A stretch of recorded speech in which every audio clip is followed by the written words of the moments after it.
Okay, let's keep going. So the next thing I had to look at was what God says after he feels the things that he feels.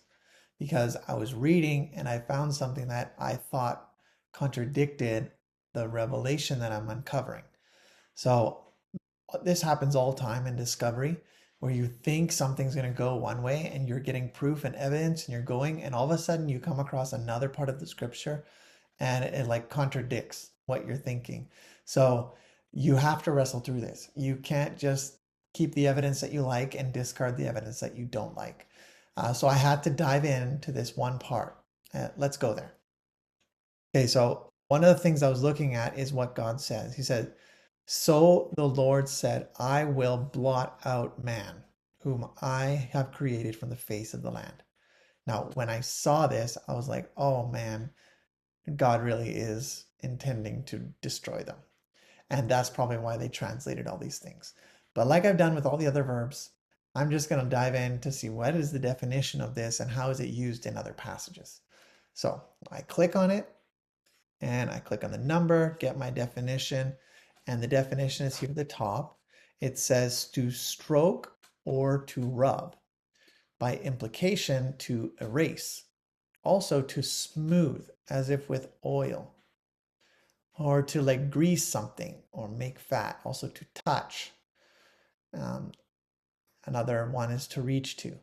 So like, okay, this sounds like a lot of action, like someone's taking their hand or finger and they're rubbing something to get rid of something else, like to erase or to stroke something. So I thought, okay, how am I going to see how it's used? So I go over here and I do 4229. And now here I have all the times that it's used. And blotted seems to be, the most common description. But I want to look at the other ones because the other ones kind of help me to find out. So what does it mean I will blot out? Because even in English, for me, it's not always easy to understand. So it says blotted, blot. And then I found this one. It says to wash. So I went there and it says, then the priest shall write these curses in a book. So he's writing with, you know, ink or something on some kind of paper and wash them off into the water of bitterness. So maybe they are washing it off the paper. And that's probably where they get this concept of erasing from.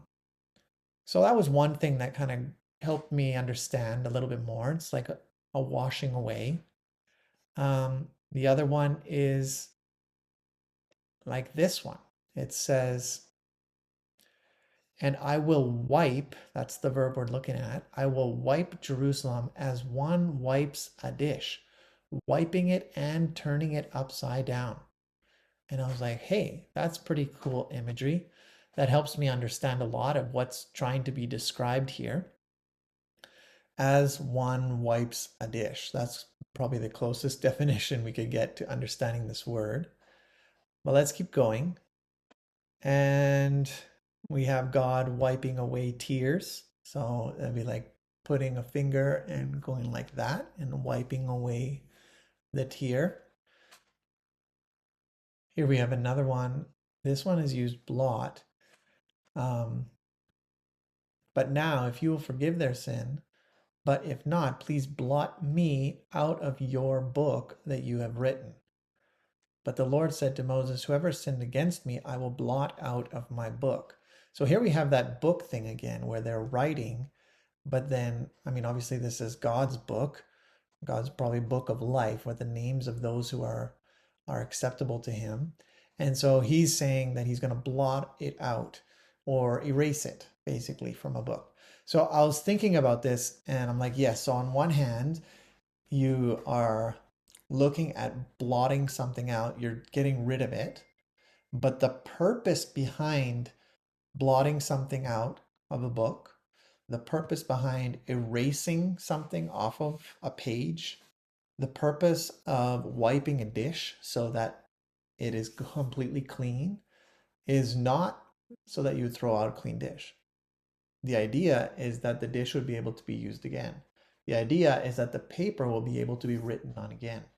And so this whole concept of God wiping us or erasing us or blotting us out is not a complete destruction, like he's throwing the whole earth in the garbage, but it's more a description of cleansing, where he's going to cleanse the wickedness of humanity off of the earth so that just like a dish is going to be reused or a paper is going to be reused, so the earth will be reused.